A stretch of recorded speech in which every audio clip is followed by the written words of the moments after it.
But facing reality is a critical component, and it starts with facing the facts. Do we have the facts in place to know what it is that we're doing? So a couple of years ago, our team, in the midst of COVID, when there was less things to do than there are now, we did a national benchmarking report. We talked to hundreds of churches across the country, asked them questions, gathered information and whatnot. So I want to share with you some of the facts that came out of this. And benchmarking is nothing more than evaluating or checking as a comparison to a standard. So our benchmarking has over 50 pages long. We've looked at facilities mainly in the 30,000 to 200,000 square foot range. We had some smaller, some larger. It took us over 6 months to assemble this, and it's a free download on our website. And I'm sure Lee can pop that in the chat for you if anybody wants it. But let me give you an overview of all of the churches that we were able to assess as part of this benchmarking. We had combined utilities about $1.38 a square foot. And let me just back up a second. Everything, or the majority of what I'm going to talk about, is going to be based on a per square foot basis. It is paramount that you as a parish leader and your facility teams understand how many square feet you have, because most benchmarking is done on a square foot basis. And there's a key reason for this, is people will ask me, well, what percentage of church budget should be facilities? And that's just not the right question, because let's say you have 50,000 square feet and your church budget goes down 20%. You still have the same amount of square footage that you have to steward. So in that case, your percentage actually needs to go up because your budget has gone down overall. So we try to focus everything on square footage. So these numbers that you see on the screen are dollars per square foot annually. So if you take $1.38 times 12, that was the average for combined utilities, custodial staffing, maintenance, and whatnot. On average, the respondents came back at about $5.54 a square foot. We found it sometimes closer to $6, maybe $6.50.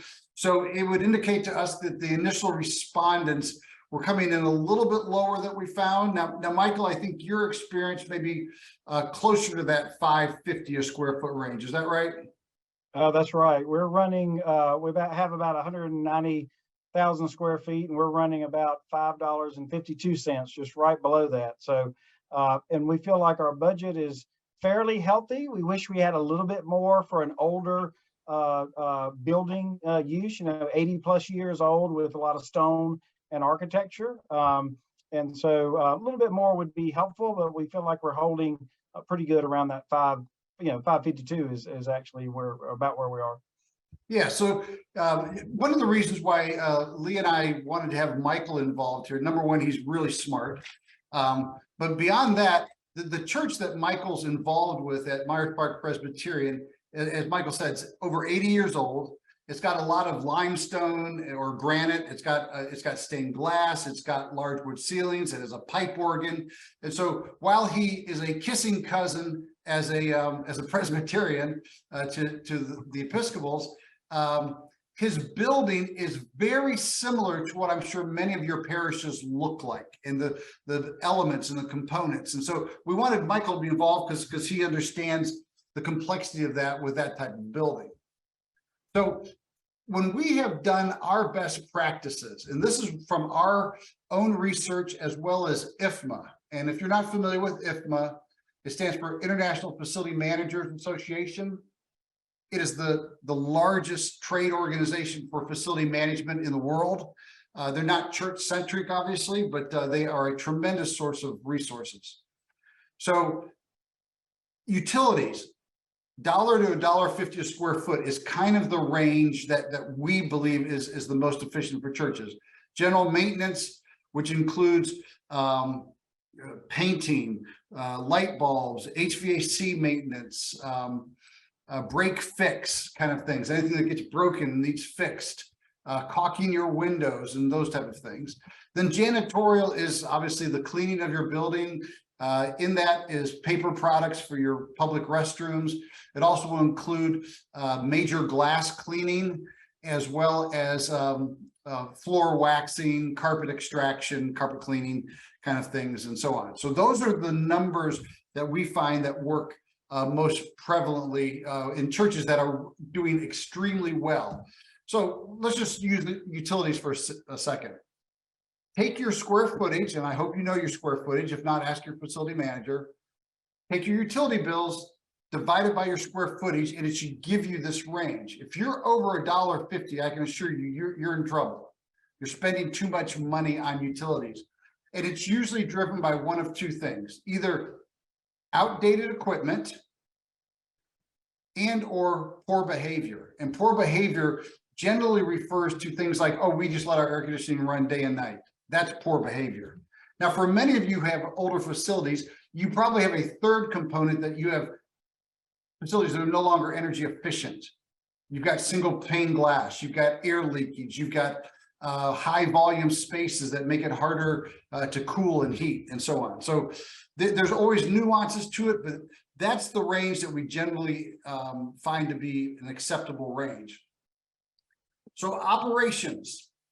We're going to talk later about there being 4 buckets to maintaining your building. You've got operations, you've got deferred maintenance, you've got life cycle planning, and your projects, your major projects. So that's why you see a bucket on the screen. The first bucket is this operational, which is the utilities, the janitorial, and the general maintenance. It also includes your staffing. And so we have determined that you need about 1 full-time facility person for every 35,000 square feet of facilities to keep it maintained at a level that's necessary. So according to IFMA, the natural rate of deterioration of a building is 1 to 4% a year. So you need to be spending between 1 and 4% a year of your current replacement value, not what it costs to build the building. Your current replacement value, just to keep it current. That's not improving it, that's just keeping it at the current rate of deterioration, because every natural resource on Earth is going to deteriorate. So that is a big item for most churches. So let's look at utilities as how it related to our benchmarking study. So you can see here, a lot of them in the 120, 169, 150. So the highs, we had some that were way outside of the range of efficiency. To put it into perspective, if you're spending $1.74 on 200,000 square feet, and I'm going to do the math. Let me take my shoes off so I can do the math real quick here. So I'll need to count my toes. If you had 200,000 square feet and you were spending $1.74, you're spending almost $50,000 a year more than you should be for utilities. That's a lot of money. And that's money that, if you could get that under control, could go into capital reserves or to eliminate deferred maintenance without having to raise more money. It's just getting that under control. Let me go back to this one slide. So you notice up here under the median and the low for the smaller square footages, just because those are in a less than $1 a square foot range does not mean that they are superstars in energy efficiency. What we generally find is in many of the smaller church buildings that we work with, they're using the building less often. And so our numbers are based upon a 6-day-a-week usage. And so if you're a 2-day-a-week, 3-day-a-week, you could be under $1 a square foot for utilities and still be wasting utilities. And so just because you might be under $1 a square foot, don't let that fool you to think that you're being really, really good at it. Other components were with our maintenance and custodial. We found that in nearly every case, the churches that responded were significantly under budget. So one of the things that our firm does is we provide facility condition assessment, where we go out and we assess buildings. Last year, 2022, we assessed 2.75 to 3 million square feet of church facilities and found nearly $60 million in deferred maintenance. In the 8-9 years that we've been doing assessments, for every church that has deferred maintenance, and I assure you it's 100% of every church we've ever done, there are 2 empirical reasons why they have deferred maintenance. One is they're underfunding their maintenance budget. The second is they're understaffing their maintenance team. What happens when you don't have enough money and you don't have enough staff? You put things off, which is the definition of deferred. And so now you create deferred maintenance. And so, and I understand, I'm a realist. I understand that there are times that you just don't have the money to do things. And I get that, but we need to be constantly reevaluating it, because what happens if you let deferred maintenance go? Well, eventually deferred maintenance exponentially gets worse and worse and worse. In fact, $1 saved today may cost you $4 at the next point of failure. Well, that becomes a significant issue. And what happens if you don't fund these things properly? And these are pictures from real churches that we've assessed. You know, this is pretty gnarly kind of looking stuff. Did I just say gnarly? I did, didn't I? I'm sorry. I've embarrassed myself already. The other thing that makes this even worse is not only are most churches significantly understaffed, but we looked at what happens, what are they doing with their time? And we asked the question is, what percentage of your staff is performing custodial and or maintenance tasks during the day? And according to the respondents, only 65% of the time was their custodial personnel doing on-task items. So that may mean that they're either standing around, or they're having conversations, or they're delivering water bottles to different parts of the parish, or maybe they're setting up a classroom, which is technically not a janitorial or custodial responsibility. What was worse is the maintenance personnel spending only about 50% of their time on task.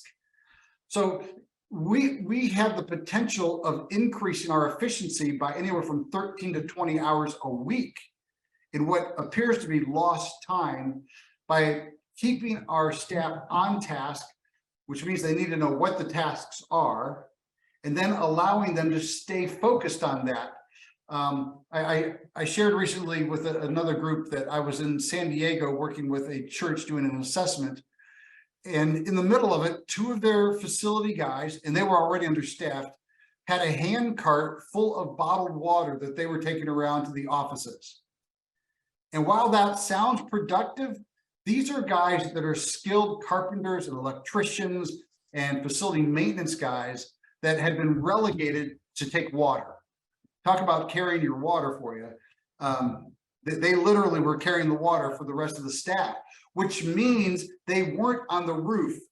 They weren't looking at plumbing issues. They weren't doing the things that were on task for them. Michael, how do you guys feel you are doing with a staffing perspective? We're probably close to your estimate early on of 30, one custodial / janitor / day porter per 35,000 square feet, but they're not working as efficiently as you're talking about with janitor. If one was assigned mainly janitor duties, they're doing some of that water carrying too, what I call day porter stuff. So they're off doing some of that. We do factor that in a little bit.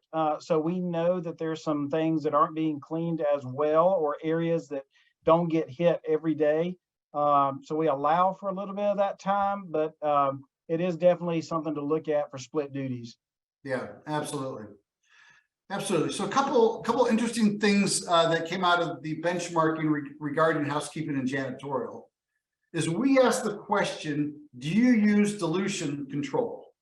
Michael, do you guys use a dilution control? Yes, we do. We don't want to pay to ship water. Yeah, exactly. So we had 51% say yes, 48% no. So basically split. So when we talk creation care, or we talk about what some people, tongue-in-cheek tree hugging, you don't have to be a tree hugger to want to go green. And going green, think about the extra weight that vehicles have to ship water with a little bit of chemical in it, or ship bottles, or the amount of boxes that it takes. So, think of dilution control options, and there's a bunch of them. You can use tablets, you can use concentrate. I personally like the wall pack systems because your chemicals come from a chemical company. You use your own bottles over and over again. You use your own water, and you just put in what you need. And we just find that to be incredibly helpful. Michael, are you guys using that system or using tablets? We're using the dilution system like your picture there. And just as a footnote, if you put chemicals in bottles, you got to have labels on bottles too. So how vigilant are you guys with your SDS manuals? We're a 75% diligent. Okay. So we have a MSDS book is the way I call it.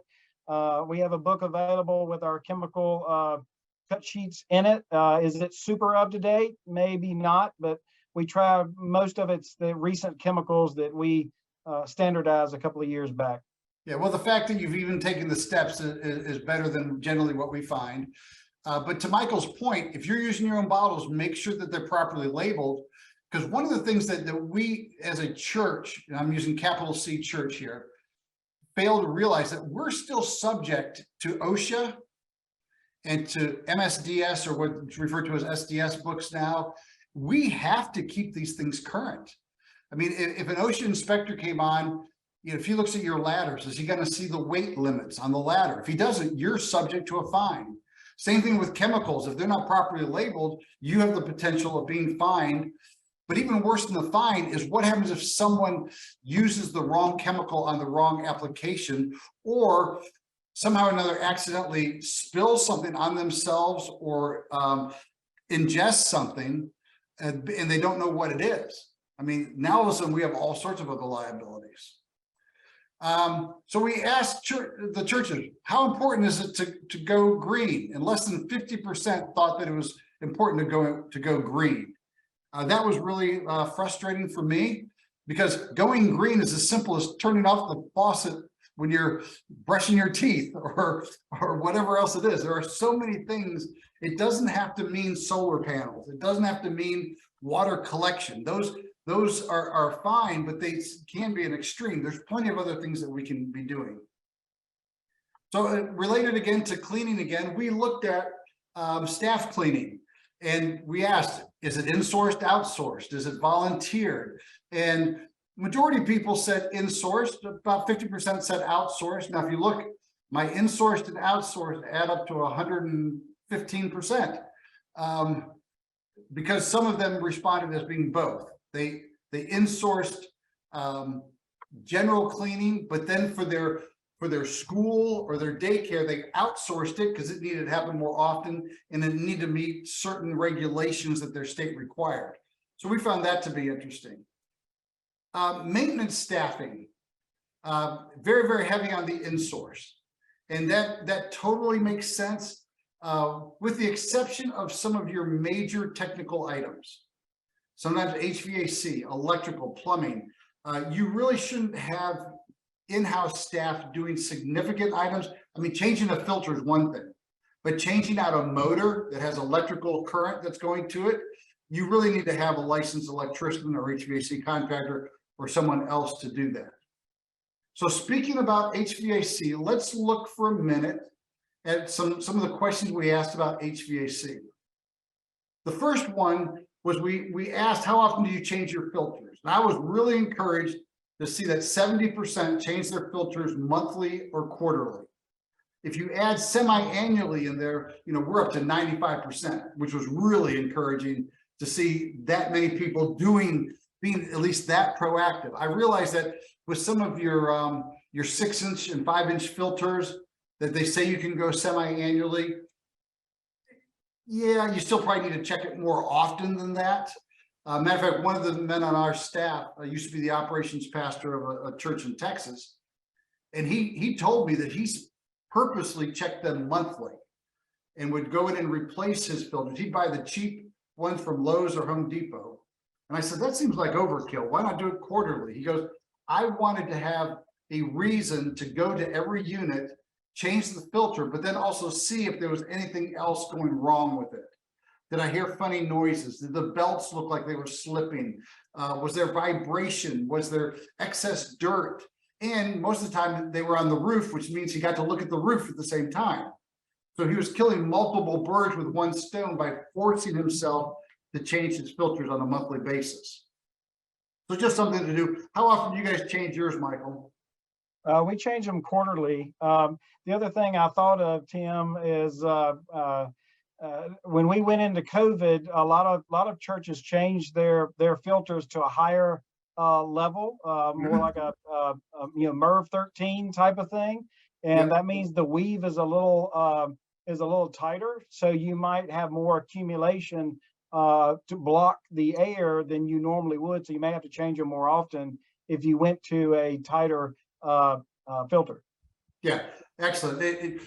The MERV 13s become enormously popular during COVID, and they do a good job in gathering particulates. So, but just know that you are going to have to change them more often. Excellent. So then we asked, what kind of HVAC controls are you using? We had 8.7% response to time clock, and I have no clue what that means.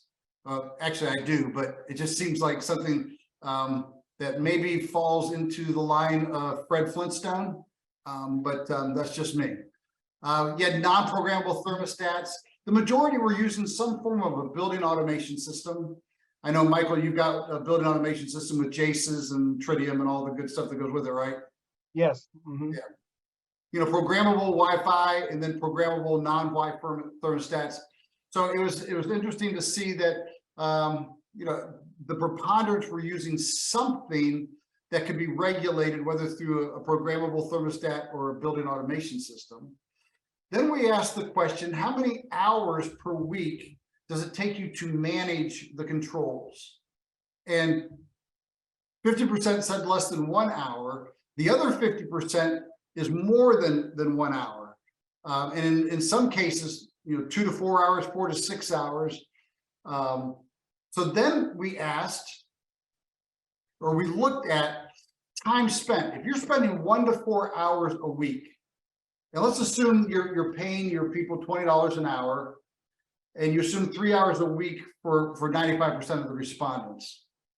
That equates to $60 a week to manage thermostats or your building automation system, which equates to over $3,000 a year. And if you're at a higher percentage bracket, if you're in that 7.5% that's spending 4 to 8 hours, I mean, wow, you've more than doubled. And so be thinking about whether or not that's an efficient way of utilizing your staff. So when you think about your facility maintenance staff, if they're spending 6 hours a week out of their 40 hours changing temperature set points, that means they're not getting to the other things that need to be fixed. So this is a prime opportunity for you to consider, how do you automate the HVAC components? So we asked them, do you integrate with your event calendars? And only 24% said that they do. So if there is a way that you could have your whatever you use to manage your events, if it could turn on and off your air conditioning system when the event's scheduled, it gives you an opportunity to not just buy back the time, so anywhere from 1 to 6 hours a week that you're buying back the time, you're also likely going to save energy because you're only going to have the air conditioning systems run when you need them to run. But then in addition, there's a third savings, and that's what's called runtime. So if you've ever been to an auction where they sell used police cars, you may find a used police car that's only 5 years old that has close to 400,000 miles on it. Well, that means that the runtime of that engine is probably a 20 to 25 year runtime. which means it's going to be approaching end of life sooner than what the body and other components of the car may be. Same thing happens with your HVAC. A typical direct expansion, what's called DX HVAC systems, 15 years is the typical manufacturer suggestion. You might get 18 if you really maintain it well. But if you're able to only use the systems when you have rooms being occupied, you can reduce the runtime, which has the potential of extending the life, assuming that you also maintain it the way you're supposed to with proper filter changes and general preventive maintenance. Michael, do you guys do a twice-a-year preventive maintenance on your systems? We call for it as needed. I watch it. You know, we don't have a contract for it. The other thing I might add, Tim, is don't feel overwhelmed if you don't have this system. Put it in phases. We did this a couple of years ago, and even though I do use the building automation system, I still have a building that that doesn't have it. So we're about to renovate that building, and we will add it. So I would highly encourage you, don't feel overwhelmed. Just add it to your big spaces or most used spaces first. You'll get more bang for your buck there. And especially, you know, talking about the most over or underutilized spaces in, you know, kind of America is a sanctuary, right? At least hours, in my experience, you use it one day a week or a couple of days a week for that 1 hour, and it sits there heating and cooling all week long, sometimes all night long. I would, you know, setting those back to an occupied schedule is kind of what some of the terminology is. To pull it back is a good thing to think about. You have to talk with your music people from time to time, because organs don't like a lot of humidity, but you can find ways to turn that temperature down, up and down as needed without heating and cooling very large spaces. Yeah, Lee? Yeah, Tim, I had a question come up. There's a basic formula for what to charge per square foot for renting a space. The question is there a formula on how to compute utility costs into that? Their facility is used by the community. I guess, how do you compute the utility cost for things like rentals and what to charge? Yeah, that's a great question. So, you know, if you know what your total dollar per square foot is for utilities, if you could then determine the square footage of the entire zone that is involved with that rental. So they may be only renting one room, but you've got to energize the entire zone. So it may be renting a room of 1,000 square feet, but the zone is 8,000 square feet. So your utility costs need to take into account the total conditioned space that's required for that event. And so you could use that same square footage calculation, but don't base it just on the individual room itself. Base it on the total required conditioned space to have that room conditioned. I might add to that, Tim, your main lobby. So if you're conditioning a space that is on a different air handler for that system, and then you have to condition other bathrooms or lobbies or other things just for traffic flow, then that's a part of it too. And if you can get down to a number, I usually use the term direct cost. If it costs us, you know, based on that calculation, X amount of dollars, then that's what we charge you. We don't uptick that or anything else. If we can get anything, we'll be in better shape. So if it's the direct cost, if you from zero of nothing on to turning something on is that direct cost. Excellent. So let's look at then capital reserves. That's kind of the third bucket. We're not going to talk much today about deferred maintenance because we're really talking about what you need to know. But deferred maintenance is something you do need to know, because if you don't know how much deferred maintenance you have, how will you know how to attack it? And we've worked with enough churches and parishes over the last several years, particularly during COVID, that have had to drastically reduce the use of their buildings or even decide to close their doors altogether because they could no longer keep up with the deferred maintenance. So life cycle planning is what I refer to as an inevitable cost. You will replace every air conditioner. You will replace every roof and every stitch of carpet and your paving. These are not if questions. These are when and how much. So they're inevitable. They are going to happen. There's no way around it. So there's 3 facts that we're going to look at real quickly. Number one, all buildings deteriorate at an annual rate of 1 to 4%. I've already shared that. And that's an annual rate of deterioration based on your current replacement value. So if it was built in 1950s, it's not what it would cost to build it. It's if you had to replace it today, and most of you should have that from your insurance agent already. What's it going to cost to replace it today? And just know that 1 to 4% is going to be the deterioration rate. As such, nearly every physical component of your facility will have to be replaced or have a major overhaul, which means you're going to have dollars, money, not the promise of money, not the hope of money. It's real dollars set aside. We like to think of a capital reserve account as kind of a retirement account for your building. Well, hopefully you never fully retire your building. You will retire and replace the majority of its components. And so think of it in terms of how do I set dedicated money aside? So I'm not going to tell you how old I am, but I'm taking my retirement planning a lot more serious right now. And I'm not setting it aside with the intent that I'm going to use it tomorrow. I'm hoping to use it in years down the road. So I put a systematic amount in, hopefully to increase over with the return of investment of some interest. It's some kind of a vehicle that's making money, and many of you have endowments, and so you already have that. But having that set aside with a plan, you need to know about how much you need. It wouldn't do me any good to plan for retirement if I didn't know how much money I was going to need at the point of retirement. So, an HVAC system today, if I bought it brand new today for $10,000, it might cost me $18,000, $20,000, $22,000 when it's time to replace it in X number of years. So be thinking of your retirement planning. So in our benchmarking, we then asked, do you fund a capital reserve? Well, right off the bat, that question made me ecstatic because this has not been my norm. Almost 79% said yes.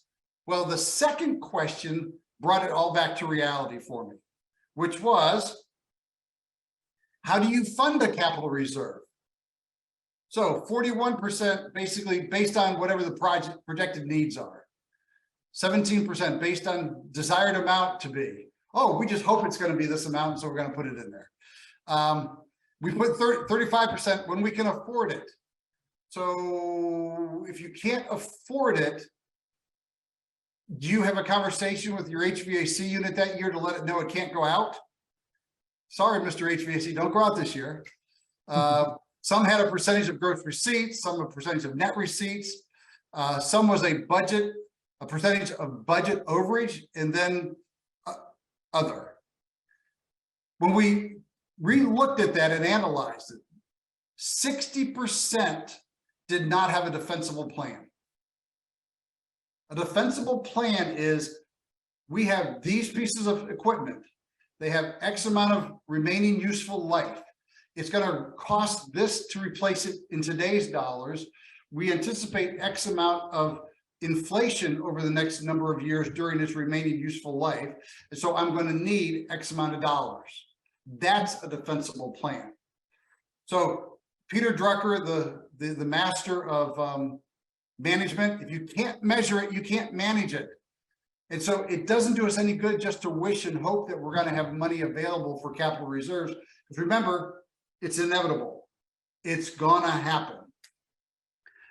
And so one of the things that we've developed as part of a tool we call a life cycle calculator allows you to list out your items and your current replacement value. And your, like here, this first line item here, $25,000 is what it would cost me today in 15 years at a 3% inflation rate. I'm going to need $38,000. So I need to be setting aside $2,500 a year so that I have that money when it's time. Well, what happens if I can get 16 years out of it instead of 15? Well, guess what? You've got more cash available. That's great. You've saved your parish dollars in year 15. You've allowed it to continue to accumulate and grow. Now you've got more money. What a great concept. The reason this is so critical for me is when we look at the total cost of owning a church building.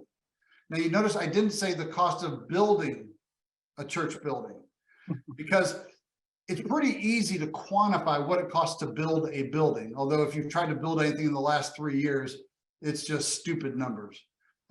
Ever since we've gone through the supply chain issues and COVID and so on. But we did an assessment of the cost of owning a building over a 40-year life cycle. You had about 3% of it was design and construction managers' fees. About 6% was what we refer to as the cost of money, or the cost of financing, basically interest on that money. About 20% over a 40-year period was the actual cost of sticks and bricks. Over 71% was the cost of operating the building. So when you look at a 40-year-old building, and my guess is most of you fall into that 30, 40 to 100-year-old building, the majority of the cost to operate and own the building is an operational cost. When we look at maintenance, repairs, utilities, janitorial, capital reserves, all of your renewals that you need to do, your major upgrades over the years, adding your handicap accessibility that you didn't have 30 and 40 years ago, going to LEDs from old fluorescents and old incandescents. Be thinking about what it really is costing you. And as you look at that pie chart, this is the kind of thing that your CFOs and your finance committees and whatnot really need to grasp, is that the majority of your money to own a building is going to happen in operation cost. It is probably one of the most significant things that we try to help churches understand, is that don't get enamored with the new shiny thing, whatever that new shiny thing is, whether it's a new building, a new pipe organ, a new AV system. Everything has a long-term cost to owning it. And what is that cost going to be? So Joe, I think you were going to jump in here and provide a word before we take some additional questions, or Lee, do you have something? Well, if Joe would like to go first, I have a couple questions I'd like your take on, Tim, but we'll let Joe advise if he has anything first. No, he just dropped something in the chat here with a lot of really good info. Okay, great.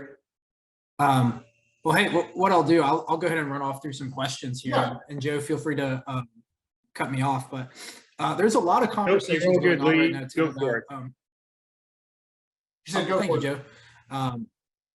Yep. We have a number of folks in here that have some older buildings, and they're trying to determine, hey, these numbers, they look great, but are they still relevant for a 150-year-old, 300-year-old church? What are your thoughts on the age factor, Tim? Yeah, that's a great question. So the age factor, what we generally find is that there's a significant amount of deferred maintenance. And deferred maintenance doesn't always mean that it's deteriorating. In the way we look at deferred maintenance could also mean that you don't have money set aside to address it when it reaches remaining useful life. And so there's a combination of, yes, it's deteriorated, it's deferred, we didn't fix these things, we now have wood rot, we now have a carpet that's way outdated. Or it could mean that we've got HVAC systems that only have 3 to 4 years of life left, and we have no money set aside for it.